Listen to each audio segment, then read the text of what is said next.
school district. They truly are. And then also I have been committing to visit 3 to 4 school sites every week. Sometimes I go to staff meetings, collaboration time, or just visit in the classroom.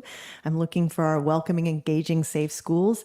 And then on our Instagram account, sometimes I take over and I have a hashtag JESD soup visits. So I have 2 posts from today. So take a look and look out for those and join our Instagram, Facebook, all our social media. Thank you. Thank you. We'll be moving on now to item 7, persons wishing to address the board. This portion of the agenda is available for individuals to comment on or address the board on any issue that is under the board's jurisdiction and not on the agenda. The maximum time allowed for any speaker is usually 2 minutes. Please note that the board is not allowed to respond back. And with that, I will be calling on Jessica Wan, parent MH Tobias.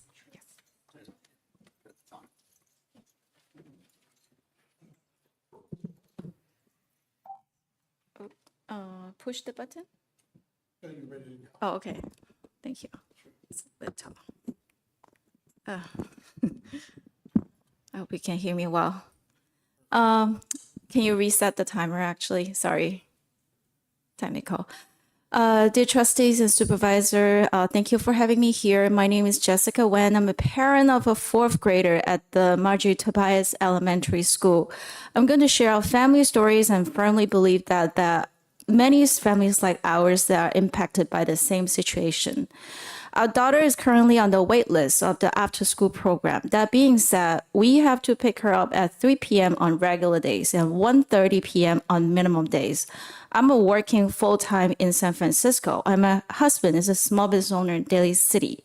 In order to pick her up on time, we have to either take time off or close his business earlier. For working families like us, the after-school program is such an integral part of family success. We feel very disfranchised to have to make a choice between bread and education. If this is a one-time thing, I won't be standing here. That has been happening constantly since after the pandemic. I even remember that I was already on the wait list 10 minutes after the registration opened. Currently, Tobias still have 25 students on the wait list. When there's a persistent demonstration of needs from the waitlist, I think the program should adapt to meet where the family is by expanding its capacity. I asked both the principal and the program manager for Tobias site what caused the backlog.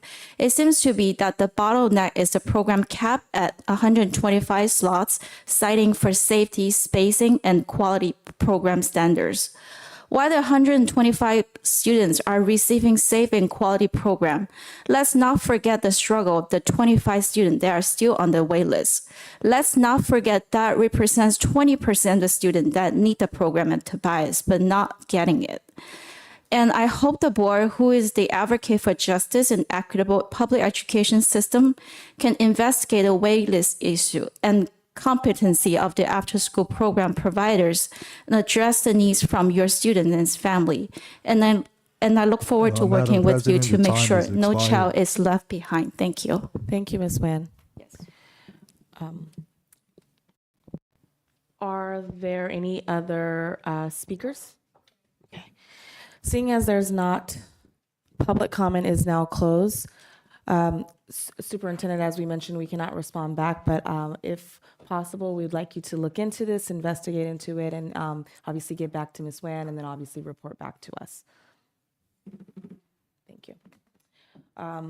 We'll be moving on to item 8A, which is the consent agenda. The administration recommends approval of the start items on the rest of this agenda.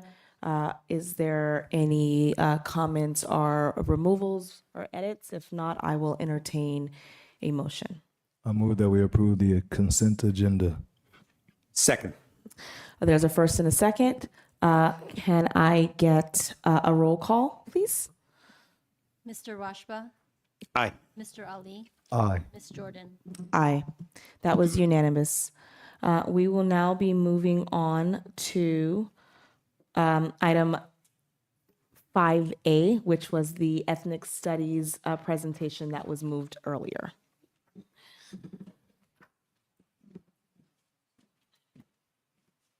So tonight we have Stephanie Martinez, our Program Director of Student Services, and Jessica Pace, our Program Director of Teaching and Learning, and they're going to share with you the updates of our Ethnic Studies program. Thank you, Sandy. Good evening, board. Nice to see you again. I am happy to be here with my co-lead this year, Jessica Pace. We're working together this year. We'll get into that work, and we're sharing our thoughts and our plans for this year. We're really excited, and we're excited to listen to what you have to say too. This year, we are really happy to say that our teachers have increased this year in participation in our ethnic studies curriculum delivery. So this will be our first year fully delivering curriculum 3rd through 8th grade, which is really exciting. And so we were able to recruit more teachers to see how it goes, make any other revisions before we finalize things. And so that's really great news. And we have more schools represented. Of course, our end goal is to have every school represented, but this work is, it comes with challenges, it comes with time commitments, it comes with a lot of thoughtfulness and planning, and so we're moving forward as we can amongst all the other things that we've got going on in our district. So that's exciting. I just wanted to highlight our participating schools. In our ethnic studies curriculum, we value justice, empathy, systems literacy, and determination. And so overall, we're really encouraging students to express their identities, find out about their cultural histories, have conversations with their families, bring themselves into the buildings and see themselves in their learning and share their learning with others and learn from others. So it's really in alignment with what we do and what we've been trying to do with our social emotional learning and our other ways in which we're supporting students throughout the year. So I just wanted to share our overall values and what we anchor to as we move forward with our planning and in our delivery of the curriculum. Our curriculum overview, just to give you a snapshot of it. Of course, if you want more information, I'm happy to share that with you in a different way where you can look in depth.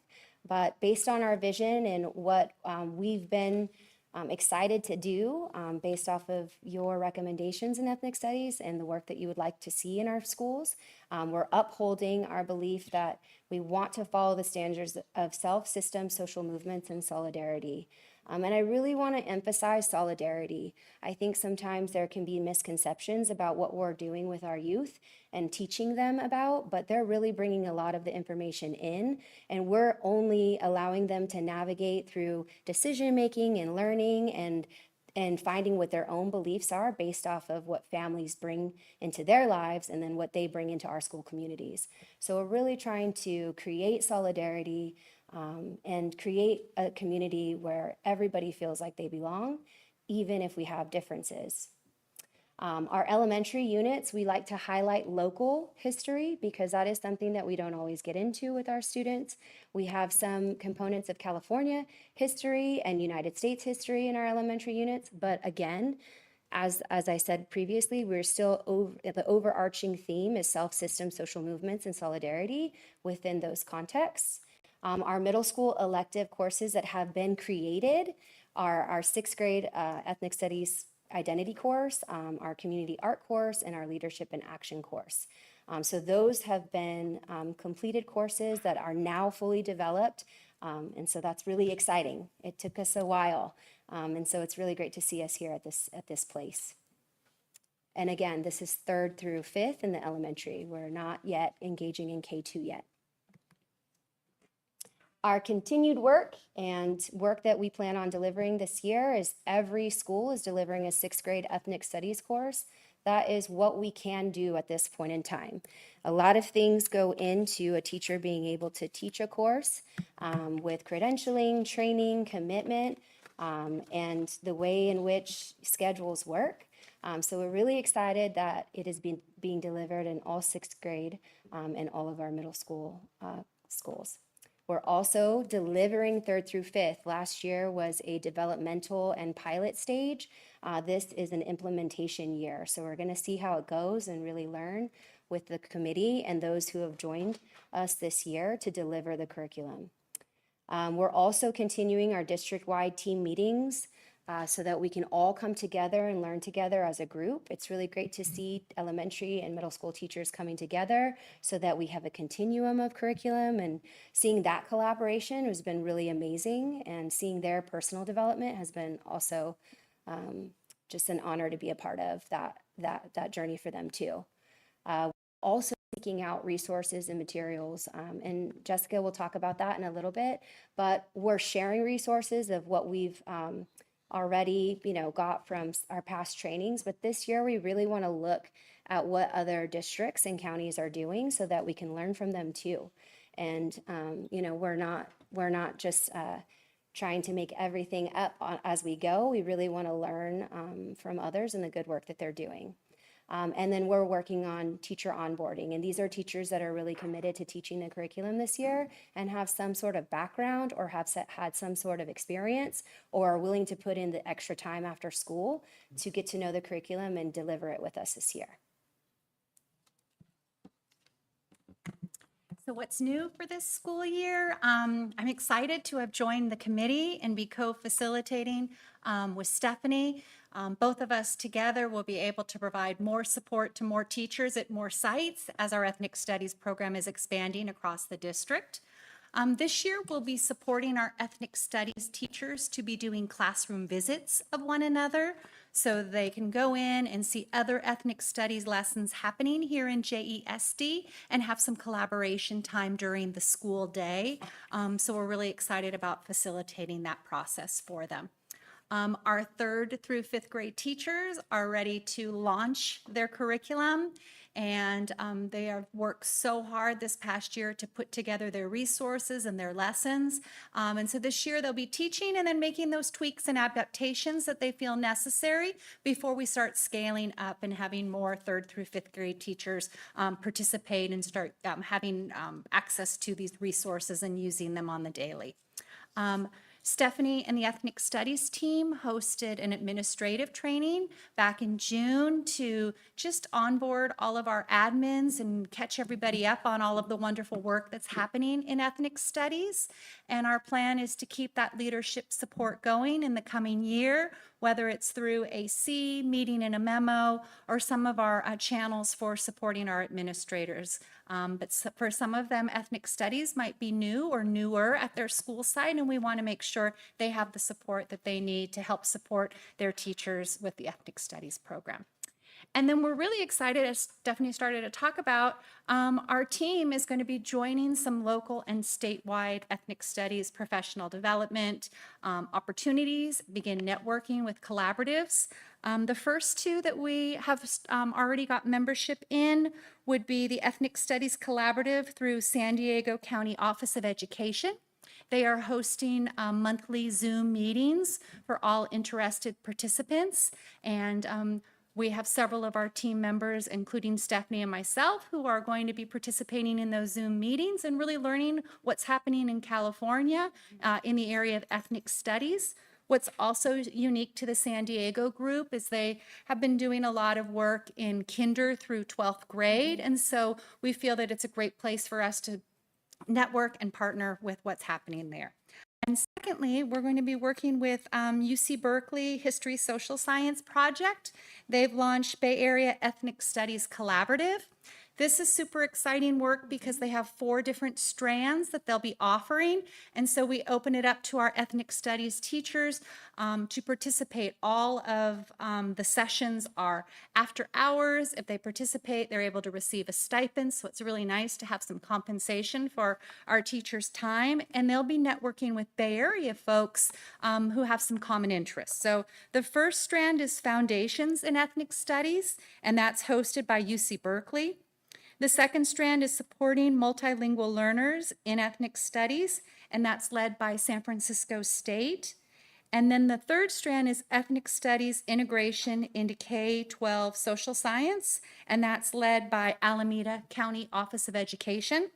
And then Stephanie and I are participating in the Bay Area Leadership Support. It's for admins networking together to share ideas about how we can best support ethnic studies and our teachers and students in our district. So lots of opportunities for collaboration. And I'm happy, we have these resources, happy to send you the link if you want to take a look at any of those as well. So in closing, we wanted to just make sure that we bring our students' voice here into this space. They are such an integral part of the ethnic studies work that we're doing. So we gathered some quotes. I'd like to read just a couple to you. One student last spring said, "Ethnic studies is about learning about your identity, eliminating racism, learning and sharing about the histories of people, learning from oppression, and building community." Another student said, "Ethnic studies is where you can develop your identity, agency, and power." And in conclusion, another student said, "It's important for all young people to learn about, because through knowledge and education, we can change the world for the better." Thank you.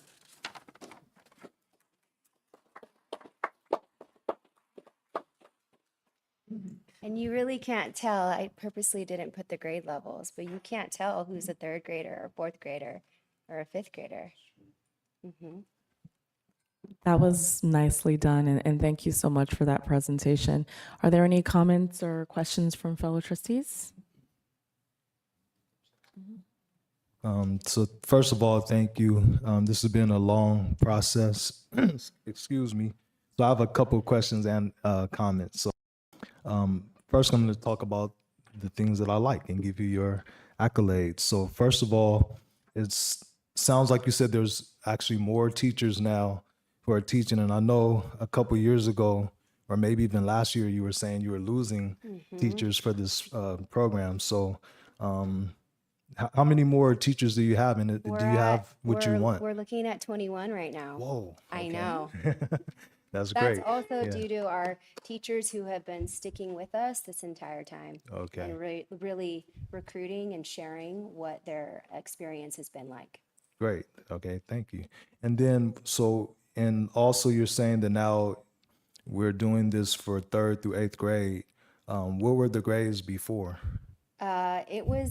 We were in developmental stages last year, so we were working on developing 3rd through 5th, but this year we're actually fully delivering 3rd through 5th. Okay. So it's Yeah. not, and then the 8th grade. Oh, well, Some we schools- solidified 7th and 8th, but it's been challenging to make sure that we have enough teachers to teach it, Right. but also I really want to honor this work and make sure that it stays for the long term. So we Yes. want to make sure the curriculum is really well written and can be delivered in the way it's meant to be. Okay.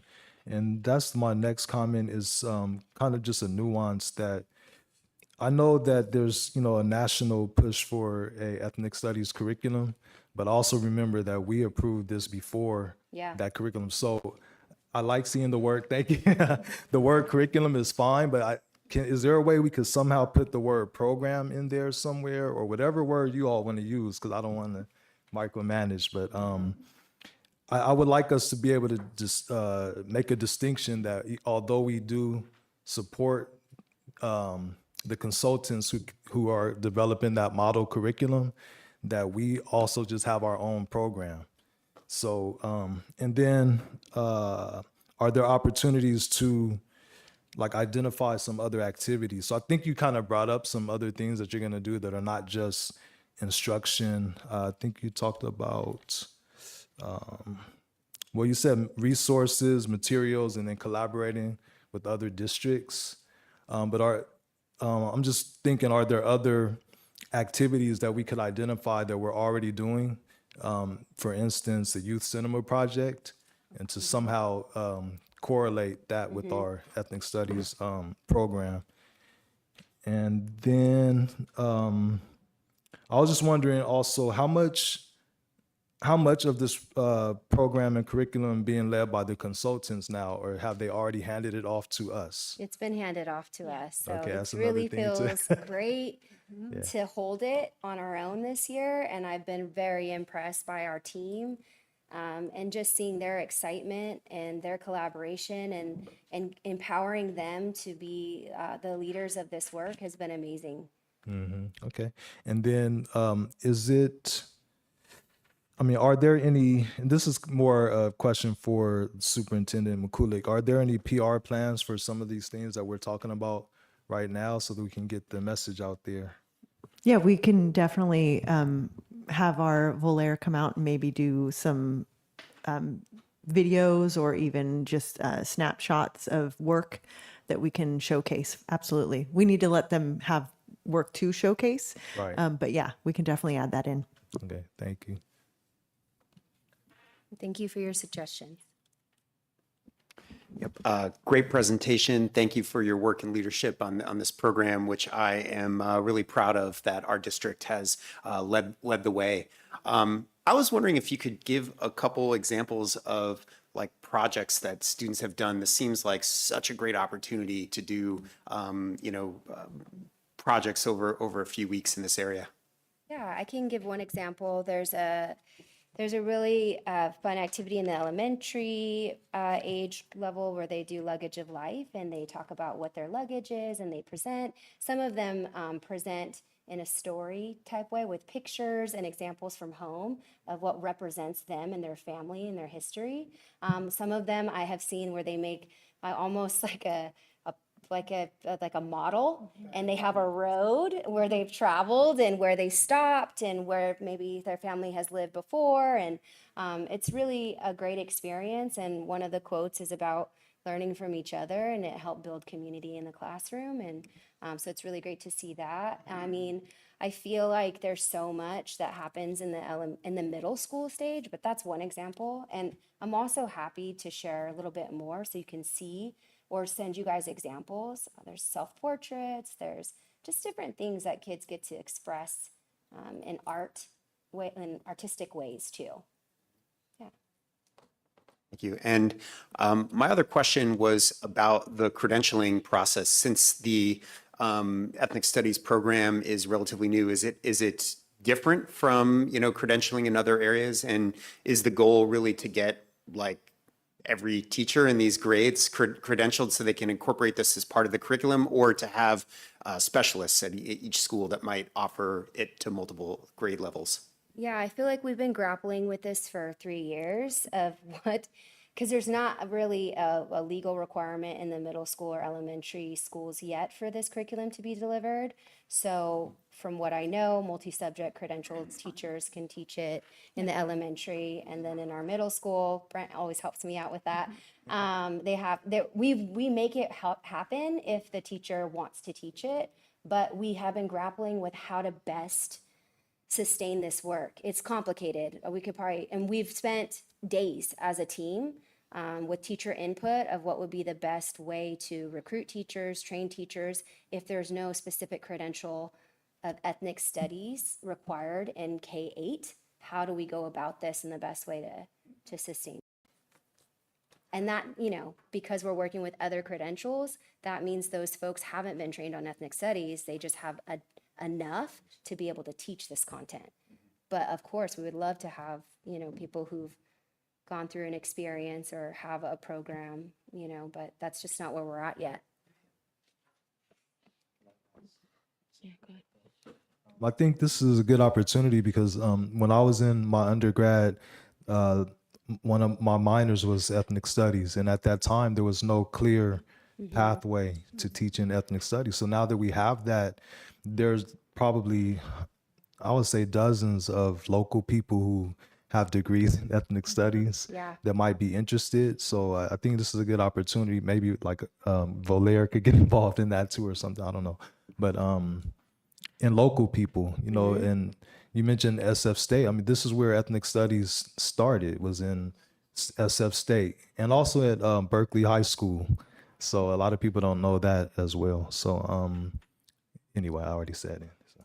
Yeah, if people have their credential with the requisite ethnic studies or other types of classes, we can have them working through EDCO. But like you said, there's no requirement right now in elementary school. It's one of the multiple subjects that can be taught. And through the department and with our partnership with San Francisco State, a lot of folks have been getting the professional development. But it's still, a growing kind of situation. But it's a great time to promote and recruit based off of the things that we do that are unique. I 100% agree. And I also, from experience, teachers are coming back to us because of what we do. Are there any other questions? So again, as I mentioned, thank you so much for that presentation. It was very well done. I do have a couple questions with regards to, well, congratulations on getting 11 schools to participate in this. For those parents out there that are like, oh, wow, this is not in my school. I know obviously we already mentioned that it's, we're not doing it from a K to 2, but obviously 3 through 8. Is this just like other programs where the school has to opt in to this? And I guess in the future is do we want to keep it that way, or do we want to say as a district, ethnic studies is something that's baked into who we are, just like equity, so that it's not a opt-in, it's a this is a part of what we do in the Jefferson Elementary School District. That is the end goal. One idea that we have is we just adopted new elementary science materials. So our teachers are spending this year learning those new materials. But our hope is the following year to start piloting elementary history, social science materials. And that's part of the reason that Stephanie and I have sort of teamed together so that I can get to know the ethnic studies team, the curriculum and the work they're doing.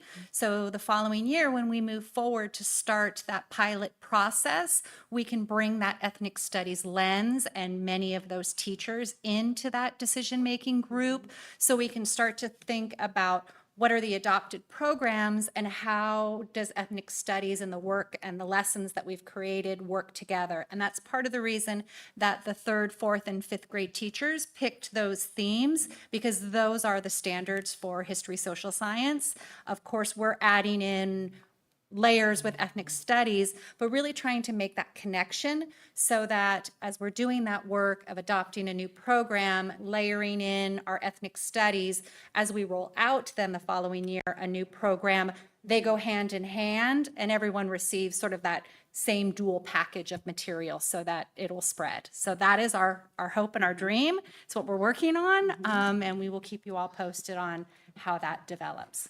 That is so great to hear. I honestly, it's amazing. I kind of have chills. And honestly, the main reason why I kind of asked that was because I'm just thinking through, the children at the schools that maybe don't have it, and then they get to middle school with children that have already gone through it. Are they going to be behind in terms of understanding self, identity, all of those things? And maybe they won't be, but to give everyone the same access, I just think would be beyond amazing, right? Yeah. And then I also think through, kind of what you were just saying, but I'm gonna kind of read from the slides here. When we talk about self-systems, social movements, and solidarity, I just think that this is gonna help not only obviously our students be prepared for the real world, but truly by the time, I think there's this awkward stage in middle school and then obviously going into high school that hopefully by the time that they get there, because they've already done this self-work, because it's really their own work, as you had mentioned before,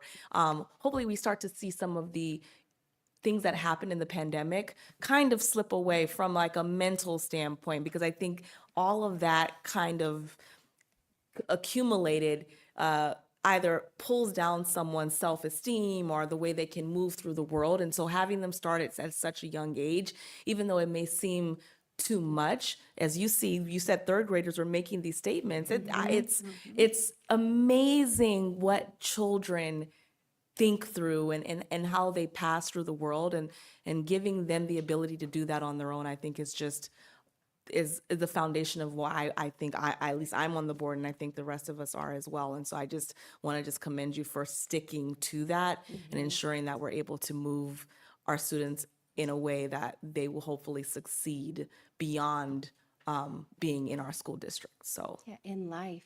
Exactly. And that Exactly. they make it a better experience than it is now for each other. So powerful. Beyond like That's the whole point. oh my gosh, I have chills. So, I mean, this was so awesome. So the only other thing I wanted to mention is, so Superintendent Mikulik, I know that I have some upcoming sessions with you to go into the schools. I know we're probably not going to be able to do it in the next 2, but I would love to be able to sit through or at least see an ethnic studies class in session, because again, I think that would be just so powerful to see the students engaging. I would also like to, if possible, at some point, maybe at the end of the school year, have a presentation from the students on what they got that year, maybe from different levels. Because I think hearing from them in their own voice is just even more, just again, powerful. So that, again, when this perception of the messaging that we're giving them, it showcases it's not about, I can't remember the word that has been going around, and I know we had got a public request about our ethnic studies program, but I think I want to dispel what we're doing from that, because I think it just is constantly coming up. And I think having them present on their own, I think will help with that. Yeah, So- definitely. Okay. All right, and with that, thank you so much again for your presentation. Thank you all for your Thank you support. Yeah, We thank you for appreciate your it. support and your patience too. We will be moving on to item 9F, contracted services. The administration recommends acceptance of a revised amount of $190,913.18 with the YMCA of San Francisco for Power Scholars. This is an action item. If there are any questions or comments, if not, I will entertain a motion. Move to approve this contract. Second. There's a first and a second. All those in favor say aye. Aye. That was unanimous. Moving on to item 9G. The administration recommends acceptance of a contract in the amount of $40,720 with Leap Arts in Education. This will be at the after-school programs for enrichment at Ben Franklin, Fernando, Franklin D. Roosevelt, Garden Village, George Washington, John F. Kennedy, MP Brown, and MH Tobias. This will be funded by the ELOP. Are there any questions or comments on this? If not, I will entertain a motion. I move that we approve the contract with Leap Arts in Education. Second.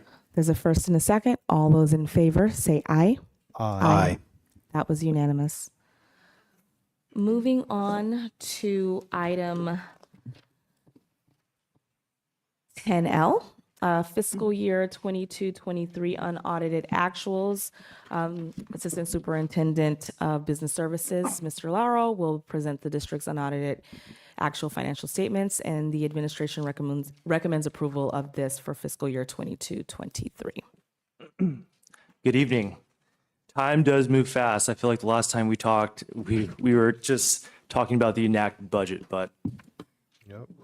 here we are. So just to give the public a little bit of background, the unaudited actuals is the district's financial records from July 1st, 2022 to June 30th, 2023. A lot about what I'm going to talk about tonight is in arrears, so like looking backwards. A lot of times when I give presentations, we're always looking forward with a multi-year projection and how the state's budget is impacting us. This presentation is about looking into what happened in the last fiscal year, what are the changes in the actual expenditures to what was presented in like second interim, which is expenditures through February 1st, 2023, and just how we ended out the year. And this will be the jumping point for when we start off onto our first interim, which will be in December. But like I said, this is in arrears and this is looking back towards last fiscal year. So by law, the boards all up and down California need to approve the unaudited actuals by September 15th. Right now, we're working with our external auditors on our unaudited actuals. And we'll have the report also submitted to you guys by December, January. Okay. So when we go through these, we're going to start with bigger fund balance. So how much is in our reserve or how much money sits into the balance of each fund. And then we'll dial into what's unrestricted, what's restricted, what are the changes in our revenues and expenditures, and we'll dial it down, right? So we ended up in unrestricted fund one, we increased $5.2 million. Restricted, we got a lot of restricted monies from the state and federal level, and we had increased $13.2 million, and just nominal increases in funds 13, 17, 20, and 21. As you know, Fund 21 is our bond fund. As you can tell, we've also had a lot of bond projects going on through the district, so there's been some expenditures there. And so this is just another fund summary. All the different funds that we have, the ending fund balances, the variances within second interim. There's a lot of numbers on here. I think the main takeaway is that right now we have healthy fund balances. We don't have any major swings in any of our funds for child development, food services. And right now we're just waiting to see what's going to happen moving forward. But as we end out the year, there's no major swings, and we were already anticipating a surplus. It was just a little bit better than we had expected. So now we're going to talk about the revenues over expenditures in our unrestricted general fund, right? We had $55.4 million in total revenues and transfers in from other funds, and total expenditures and transfers out were $49.4 million, with a surplus of $6 million. At second interim, we were expecting to have a $4 million surplus, just because sometimes we budget for materials and supplies or contracted services and they don't materialize. So we end up with a little bit more than what we had expected. So this brings our ending fund balance to $11.9 million. Again, our surplus is $6 million, so our total fund balance is $11.9 million in Fund 1. That gives us a 4.45% fund balance, our total percentage of our allowable funds. $2.5 million of the 11.9 is our 3% reserve for economic uncertainty. $30,000 is a revolving cash account. $8.156 million we have designated, and we'll dial into what that means. And $1.2 million is unappropriated. That means it's not earmarked for anything. So when we look at the 4.45%, that's the $2.5 million and the $1.2 million. Can you explain just a little bit about the revolving cash? Yeah, so the revolving cash, I forgot when, it used to be a lower dollar amount, about $10,000, but through time they've increased it. Revolving cash account is sometimes we need a check today or yesterday.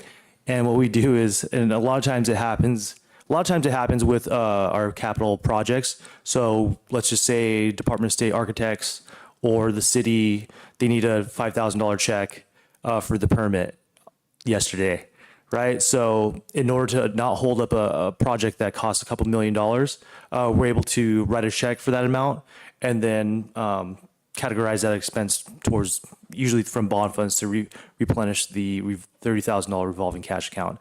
It's not an actual $30,000 cash, it's in the bank. We just write checks. One other quick question. The unrestricted general fund balance is 4.45% of what? So 3% of our reserve so if you get our total expenditures for the year in Fund 1, 3% of that, which is our reserve for economic uncertainty, is $2.5 million, right? So if it's $100 million, 3% of that is $3 million, right? So in the calculation of 4.45%, right, we're only utilizing the $2.5 million, which is our 3%, and the $1.2 million of unappropriated funds. The rest of the money is not counted in that 4.45% because, you know, by resolution, the board, you guys, and we'll get into it in the next slides, we've committed funds for other activities. Okay. So here is our on and audit actuals, unrestricted and restricted fund balances. Like I said, here's our 3% reserve for economic uncertainties. It's a little bit lower than our second interim because, like I said, if the 3%, we're spending more money in second interim we spend a little less money, so the 3% is a little bit less. It correlates. I highlighted the other designations because that's what we're about to get into. But our total general fund balance with restricted and unrestricted is $35.3 million. Okay, so let's talk about other designations, right? Commitments have been made by resolution by this board for a total of $8.156 million. $6.1 million of that is for ongoing employee compensation and LCFF revenue loss, right? I believe that was done in 22-23 or 21-22 during the summer. We also put aside in this last June $1 million for our technology reserve. As you guys are aware, we have a Category 2. It's a federal program where we upgraded all the access points or wireless throughout the entire district. Projects like that cost about $2 million. So we set aside money to make sure that we have the infrastructure moving forward for all the devices that are on our network. We've also set aside $1 million for textbook adoptions. What's unlisted in the SACS report is site carryovers. So we give our school sites discretionary money in terms of supplemental and concentration dollars, as well as just general site fund or a general bucket of money for materials and supplies and what have you. There are some monies that they didn't spend, and so that will roll over to the next year for them to spend, right? So we'd make sure that our school sites aren't losing funding, and that their funding is there for them to purchase their materials and supplies. So here's a pie chart of our unrestricted and restricted funds. So this is going to be my starting point as we dial into what are in these. How did we get to these fund balances? So here's the changes in our unrestricted general fund, right? There's restricted and unrestricted, right? So the unrestricted means the money that's not earmarked for anything, right? That we don't get from the state or the federal government. We did see some decreases in revenue. We did have some decreases in expenditures and decreases to our contributions to our restricted programs. So that benefited us $3.2 million in surplus, right? So if our revenue is going down, but also our expenditures are going down and we're not contributing to these expenditure programs, it's a net gain for us, which is how we had the $6 million surplus. The major change to the revenues is we had an interfund transfer of another technology reserve that we would utilize for this major technology project, but we hadn't actually started the project until the summer. So we'll be recognizing that expense in revenues in this fiscal year. Some of the savings, $323,000 in certificate salaries, $400,000 in savings from classified salaries. We'll get into what those salaries are comprised of and the corresponding benefits that go along. We did have underspending in materials and supplies of $1.5 million, right? Some of those site funds, and as well as 1.6 in contracted services. So here's a little breakdown of our general fund revenue. A lot of it was interfund transfers in we didn't have a big textbook adoption last year. We're going to have it this year, or we've received the books this year. So when we receive it, that's when we'll recognize the expense and transfer revenues. But yeah, pretty spot on to where we thought we were going to be from the second interim. It's just the technology reserve and textbook transfer. All right, so let's talk about some of the expenditures in our unrestricted general fund. We had a couple unfilled counseling positions, as well as an EL or English language coordinator position, and some sub costs. With over $25 million worth of certificated salaries, to be off $300,000 we're pretty close to where we thought we were going to be. So I'm proud about that. For classified salaries, we have a lot of unfilled custodian and warehouse driver positions and maintenance positions. So a lot of those unfilled positions gave us a surplus in classified salaries, along with the employee benefits or correlating benefits with those positions. And then again, we have some site carryover for books or materials and supplies, as well as in our contracted services. What we did also, we do charge indirect costs. So when we have a restricted program, we charge a percentage of administrative time that's taken towards running that program. However, we didn't charge as many I don't want to call it fees, but indirect costs towards those restricted programs, just so that those restricted monies stay where they are and we aren't overutilizing our administrative cost. And again, we had the contributions to our special ed program are $2.4 million lower. We did have an increase in our routine restricted maintenance program. We're expecting a lot of big projects here as we move forward with trying to make our campuses beautiful and safe and welcoming. So we just make sure to put a little bit of extra funding there to make sure that, we don't go into any deficit spending for the revitalizing, our campuses. Overall, though, we had decreased our contributions to these restricted programs. And so a decrease in contributions equals an increase in unrestricted revenues, which is a good thing. So now we talked about unrestricted, general fund and the fund balances. Now we're going to talk about the restricted, right? The $23.3 million. So the increase was pretty substantial, about $13 million. A lot of that came from the Expanded Learning Opportunities Program, of which we got $4.8 million. And the other two big buckets of money that I keep harping about is the Learning Recovery Block Grant funds and the Arts and Music Materials Discretionary Block Grant, right? These are, like I said, restricted monies that are earmarked for a specific purpose. And so this explains for why we saw a big jump in restricted revenues. One thing I also want to say, the Learning Recovery Block Grant funds, as well as the Arts and Music Discretionary Block funds, those are termed one-time monies that expire. One of them expires in 2027, 28, and I believe Arts and Music Discretionary Block Grant in 24, 25. So when you look at the $23.3 million, this is what it's composed of. We have Expanded Learning Opportunities Program. We have these one-time block grants. We have other restricted local donation accounts. We also have the routine restricted maintenance funds of $3.8 million. But this is what comprises that $23.3 million. Can I just clarify, the Extended Learning Opportunities Program is not one-time, time limited? No, that's ongoing. not. So this is a mix. Some of these programs are one-time, some of them are ongoing. In the future, I could put a note to say what's ongoing and what's one-time. So you guys can delineate moving forward. But yeah, this is a mix of both one-time and ongoing funding.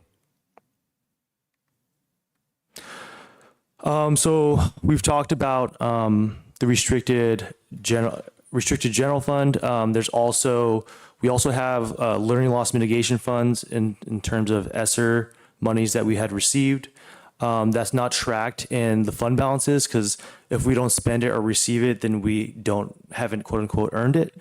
And so this won't be in that $23.3 million, but we have the money still and we're spending it this year and ongoing. Last year we used $3.4 million of learning loss mitigation funding. That's like of the ESSER, think of the emergency funds that we got from the federal government. Moving forward, we are utilizing these funds for our MTSS teachers, or multiple tiered support system teachers, as well as our English language development support teachers. We've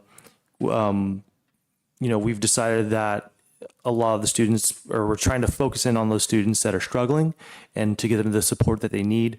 And so we're thankful that we have these funds so that we could continue to have these teachers have an impact or positive influence on our students to really push the needle.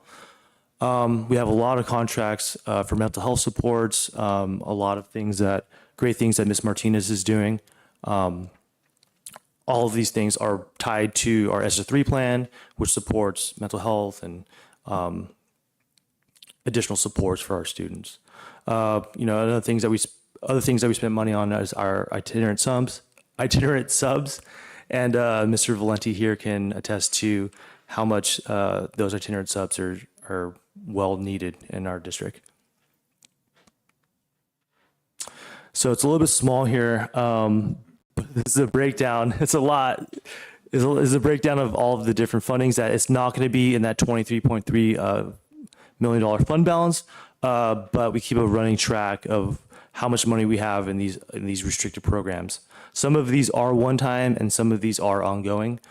Programs like Title I, Title II, Title III, those are all ongoing programs. Other things like the ESSERS, the Expanded Learning Opportunities Grant, or the ELOG, those are all one-time monies. The ESSER 3 ACES rate increase, these are all one-time monies that we're utilizing for a lot of our support positions. And here's just a breakdown. I keep a running tab every year of how much we're spending in each one. And these like most one-time monies are termed and when we could spend them. So we've spent all of our money, thankfully, that the ESSER 2 and GEAR 2, which are other COVID stimulus relief funds that had a due date of September 30th of this year. Those are done, but the funding that the remaining funding that we have has a term date of September 30th, 2024, and we're looking to spend about $3.6 million of that remaining learning loss mitigation funding. Okay, so what's next, right? The first interim, it's going to be in December. That'll reflect the actual fund balances shown tonight in the unaudited actuals. Our negotiations are currently unsettled. Some good news, and looking through our actual enrollments. So when we built the budget for 23-24, we had used an enrollment number of 4,841 students. However, with headcounts, we're looking at 4,933 students, a 92 student increase, which is amazing. I'm not counting on it yet until we have CalPADS Day, which is the census day with the state of California. It's on the first Wednesday of October every year. And so we'll see come CalPADS Day what, our actual enrollment figures are, what is our unduplicated pupil percentage, that is students that are English learners, homeless, foster, I forgetting the rest, but we get additional money for supplemental concentration grant funds from them for those students. Like I said, our funded ADA levels out in year 3. And we'll see how the enrollment has changed. Hopefully it's going up in a positive way, and hopefully we can, impact our students to also be in school more, and so turn the needle on the attendance. Do you have any questions? So we will know the percentage before first interim, right? Percentage Of the pupils. unduplicated pupil percentage? Yes. Okay, We'll have, yeah. perfect. Hopefully the enrollment numbers sticks. That would be great. I didn't ask that question because that's not a guarantee. But Yeah, it's not a guarantee. Okay. Are there any other questions or comments from fellow trustees? Thank you, Mr. Larrell. I have a question. Oh, yeah. So, okay. Thank you for the presentation. Very helpful for all your diligence on our finances, and great to see that we are looking in good shape, that balances are higher than expected. I am wondering if that reflects a difficulty in being able to spend the money that we budgeted, which I would view is not a good thing. Is it that, or is it just that costs ended up being lower than expected? The first thing I'll say is it's not difficult to spend the money. We do have an average 3-year ADA. So in 2021, they had changed the law that instead of having the greater of current year average daily attendance or prior year average daily attendance, right? They made it to a 3-year average. So in the last couple of years, we had inflated. The state did not mandate that we take attendance, but gave us our attendance levels from 1920, which is 1,000 students more, okay? So in that time, we've lost 20% of our students, yet our funding level is at that higher level. The last 3 meetings that we've had, second interim, May revision, actually 4 meetings, budget development and enacted budget, I show a chart that shows actual average daily attendance, funded average daily attendance, and then the variance and like the change in revenues that we're getting. And the next upcoming, this presentation is not looking forward, it's looking in arrears, right? We have inflated revenues from last year and this year because of that average. You'll see at my first interim, the revenues from the local control funding formula go down in the millions. So it's not this year, but next year we'll start to deficit spend, right? So, you know, like I always say, water finds its level, right? We're going to eventually find our level. There's things that Ms. McCulloch or Superintendent McCulloch has been trying to influence, like, you know, trying to get the message out of why being at school matters, right? We know it correlates with performance. There's a financial piece to it as well. We're well below, actually, most districts in the state are well below their averages of attendance.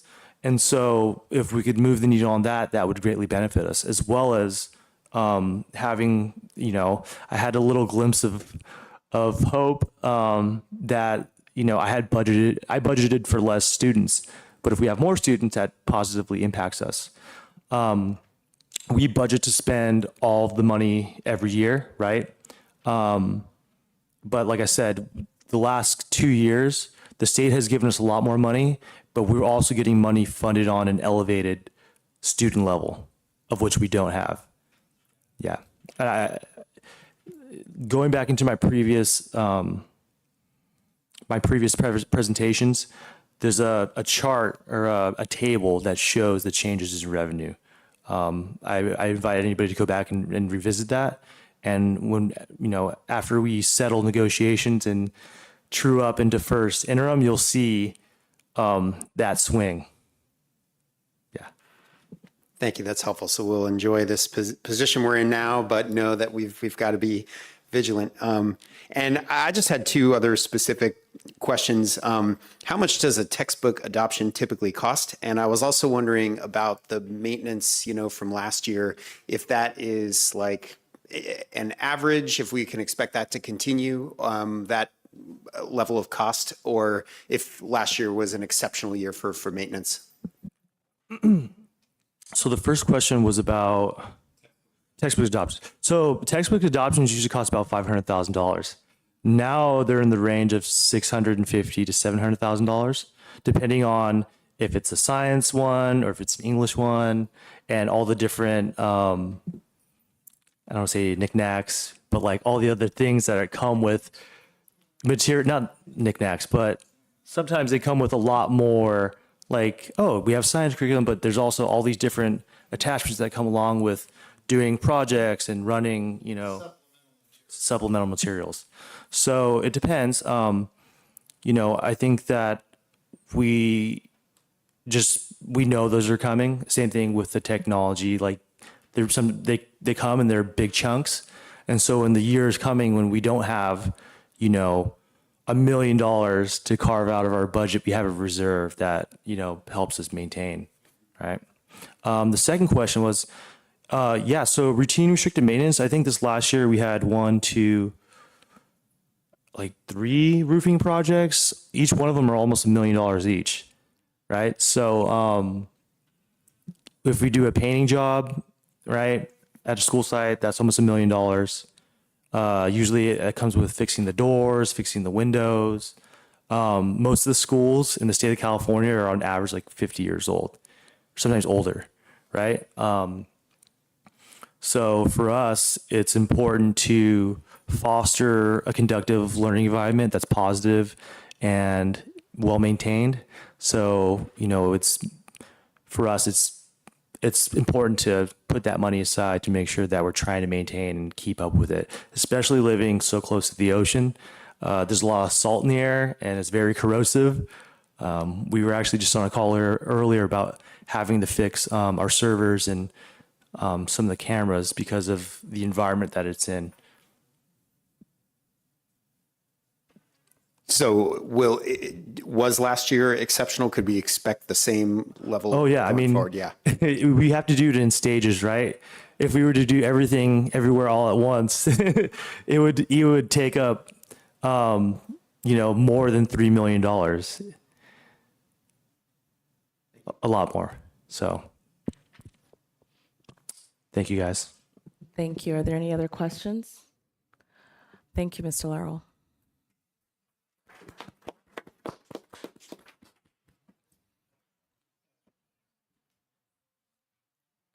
We're going to be moving on to item 13A, June 2023. Sorry, 11D. 11.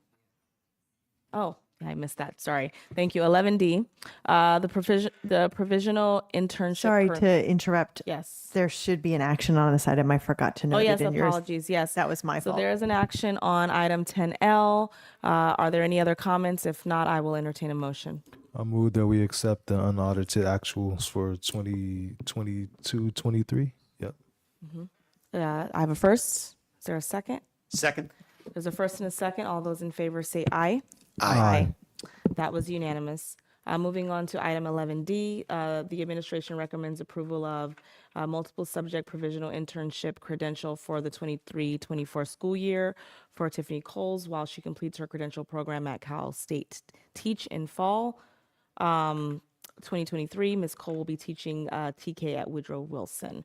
And then a multiple subject provisional internship credential for the 23-24 school year for Andrew, who, while he completes his credential program at Cal State Teach in the fall of 23, Mr. Who will be teaching 6th grade math and science at Fernando Rivera. Are there any questions or comments? If not, I will entertain a motion. Just a quick comment of encouragement to those teachers to continue and finish their program, and thank you, for coming to our district to get your start, if it's your start. And I know that one of these teachers is my niece's teacher, Ms. Coles. So thank you. Motion to approve. Second. There's a first and a second. All those in favor say aye. Aye. That was unanimous. Just want to echo Trustee Ali's sentiments. Definitely good luck and thank you, Ms. Coles and Mr. Hu. Moving on to item 13A, June 2023 CSBA Board Policy Updates, first reading. This is a discussion and an action item. The board will review and revise board policies, administrative regulations, board bylaws from June 2023, CSBA board policy updates, as stated in a first reading. Are there any comments on this and or questions? If not, I will entertain a motion. Motion to approve. Second. There's a first and a second. All those in favor say aye. Aye. Aye. That was unanimous. Moving on to item 14, governance team member comments, reports, and board meeting reflection. And I will start on my left. Well, hi, everybody. Thanks for the quick board meeting. That was so fast. I don't think I've ever been to a shorter one. Otherwise, the discussion I did catch was thorough, and thank you. I think we did a good job of keeping our focus on the best interests of our students. And yeah, that's it.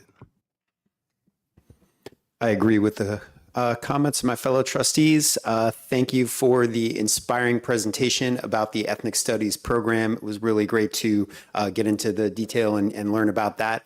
And thank you for the presentation on unaudited financials. Great to see that we are in a good position for now. Thank you. I also echo my board trustee's sentiments. I also wanted to thank the parent that did come out to speak tonight. We always encourage community feedback. We understand that things may not always be great everywhere, and so we want to make sure that we hear directly from our community on what they feel and what they need. That we're here for our community.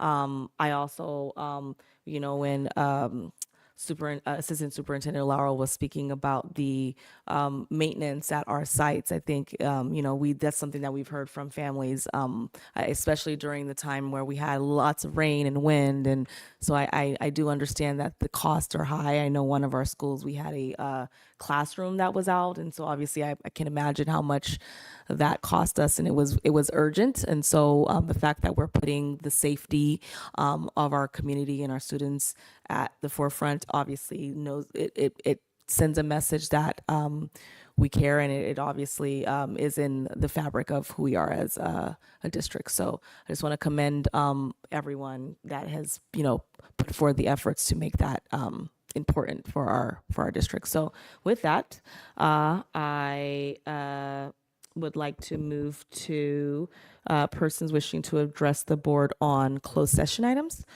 Are there any comments at this time? If there are not, I will convene to closed session at 8:10 p.m. And then do we want to take 5 minutes? Perfect.